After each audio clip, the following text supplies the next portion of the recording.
Astropup Part 1.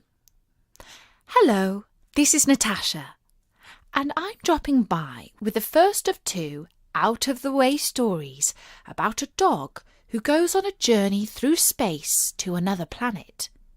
His travelling companions are a cat and a parrot, but they don't always get on well together. The dog is quite good at telling stories, so I think it's best if I let him tell you all about his adventures in his own sweet way. Hello, my real name is Bonzo, which is quite a boring name for a dog. But nowadays, most people know me by my nickname, which is much more exciting. They call me Astropup. I used to live an ordinary sort of life, chewing slippers, chasing cats and birds, and generally amusing the family I lived with. They were all kind of cute, especially the little girl whose name was Jenny. Jenny used to cuddle me and take me for walks. But I always suspected that Pa didn't like me much. He never really forgave me for the time I had an accident in his new car. I was only a very small puppy at the time, and hadn't learned that you have to go outside under a tree. But after that little mishap, he always looked at me in a suspicious sort of way. One evening, after Jenny had gone to bed, I heard him say to Ma, "Of course we'll have to get rid of the dog. Jenny will be upset, but she'll soon get over it when she makes lots of new friends in Kuwait." I didn't know where Kuwait was. It might as well be a different planet as far as I was concerned. But I got the message that the whole family was moving there and Bonzo the dog wasn't going with them. I tried to explain this to Jenny in the morning. I looked at her pleadingly with my big brown eyes while she was eating her breakfast. She sneaked me a little bit of toast under the table, which was very kind of her. But it wasn't what I meant. Just then, Pa came into the kitchen and shooed me into the garden. Nasty man. Normally, after Pa has dropped Jenny off at school, we don't see him till evening, and we can all get on with our business without being shooed or ordered about. But this time he came home straight away. I knew that something was up. Soon he was pulling me by the lead to the back of his car. I dug my heels in as best as I could, but he was much bigger than me. If you are a dog, you soon learn that it's best to trot along on the lead rather than to sit down and be dragged. You end up at the same place, but with fewer bumps on your behind. I hopped into the car, but without any enthusiasm. Somehow I didn't think that we were going walkies in the park. Pa drove out of the town and onto the big road. I got bored and thirsty and went to sleep on the back seat. But I didn't have any nice dreams. Eventually I realised that Pa was parking the car, and I pressed my nose against the window to see where we were. It was a strange place, rather desperately in need of some grass and a few nice trees. It was all hot tarmac, gleaming glass and concrete. Pa led me inside a huge building. After a long wait, a woman dressed in a white coat came to collect me. Uh-oh, I thought. This is one of those vets. I know what that means. Kind, weaselly words like, "Nice doggy, this won't hurt you," that nobody but a fool would believe. Then all of a sudden, a sharp jab in the behind. The treachery! Pa left me there without so much as a curt pat on the head. Oh, oh! If only Jenny knew that I was here. The woman put me, would you believe, into a cage. The humiliation of it. Me, a loved family pet, dumped in the animal prison. For I wasn't the only creature there. I was sharing this jail with a cat and a parrot, each in its own cage. I couldn't even be bothered to snarl at the cat. What was the point?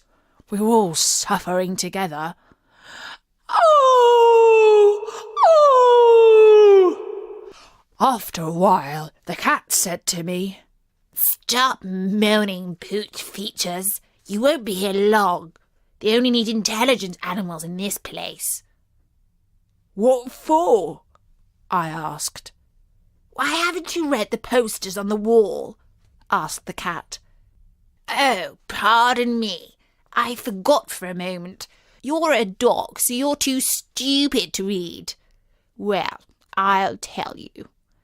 That's a picture of a rocket, and the writing says that this is a space centre.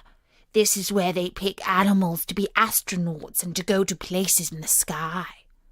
But as I said, you needn't worry. Only intelligent animals can pass all the tests." Of course, I didn't believe her. Cats talk the most utter nonsense, you know. The cat hissed, "Stupid Pooch!" and I snarled through the bars of my cage. She wouldn't have dared be so rude if I could have got anywhere near her. The parrot started repeating, "Stupid Pooch, stupid Pooch," and I barked and the cat screamed, and soon the woman in the white coat was in to see what all the fuss was about. Now, you three," she said. "They can probably hear this racket on the other side of the galaxy." She looked cross, but she did open my cage and let me out. I felt very superior as we left the others behind. But the place she led me to smelt of disinfectant mixed with pee. That was where they gave me the soft talk, followed by a sharp jab in the behind. I knew it! The traitors! Soon my eyes felt heavy and I wanted to take a nap. I cooled round, tucked my nose under my paw, and I was out. I woke up in a strange room. It was a bit like Pa's car, only bigger and without any windows. The cat and the parrot were there too. The cat was eyeing up the parrot as if she wanted to eat him, but the parrot was safe behind a glass wall. The cat and I were free to roam around, so at least she had to show me a bit of respect in case I might nip her. That was good.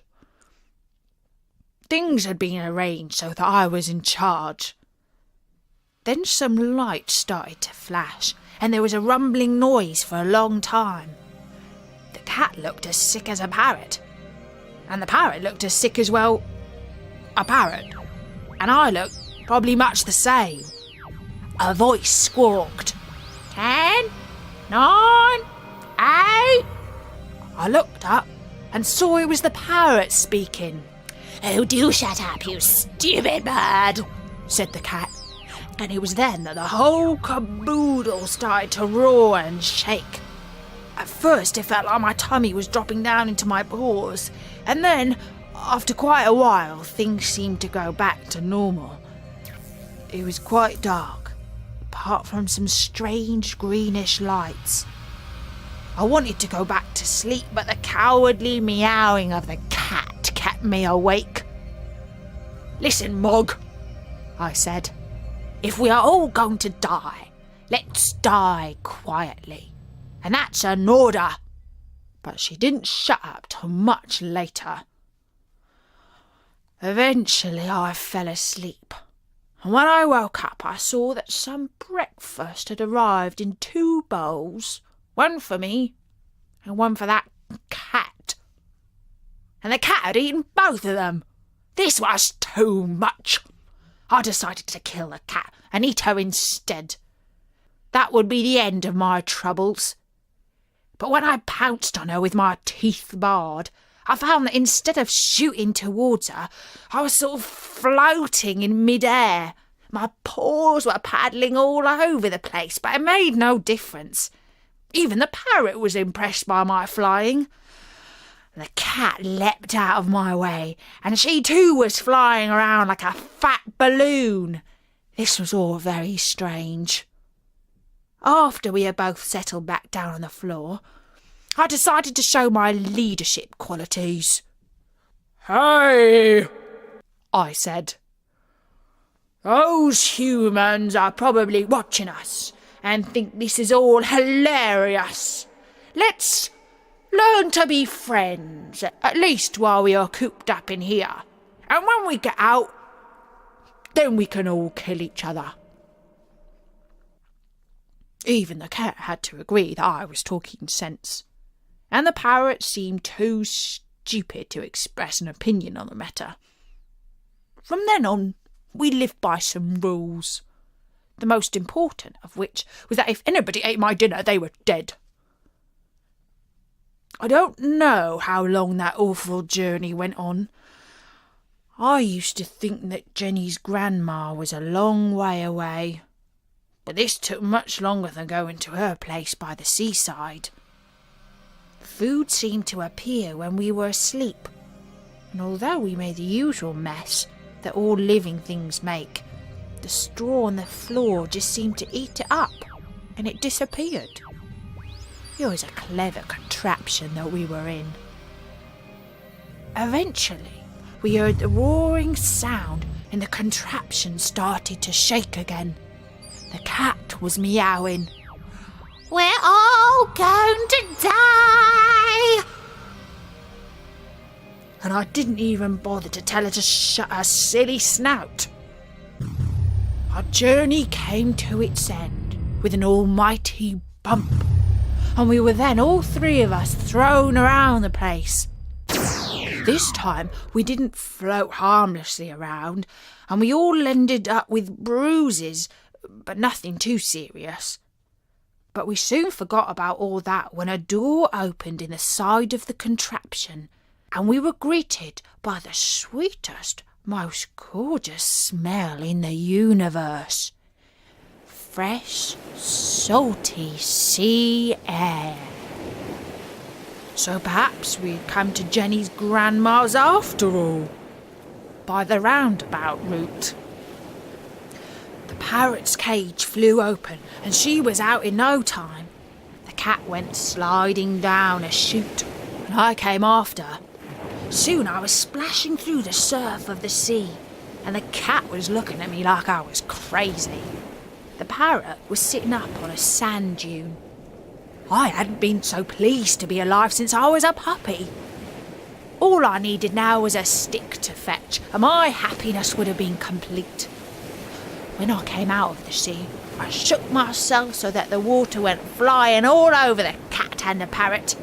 That trick never goes out of fashion, and I woofed with joy.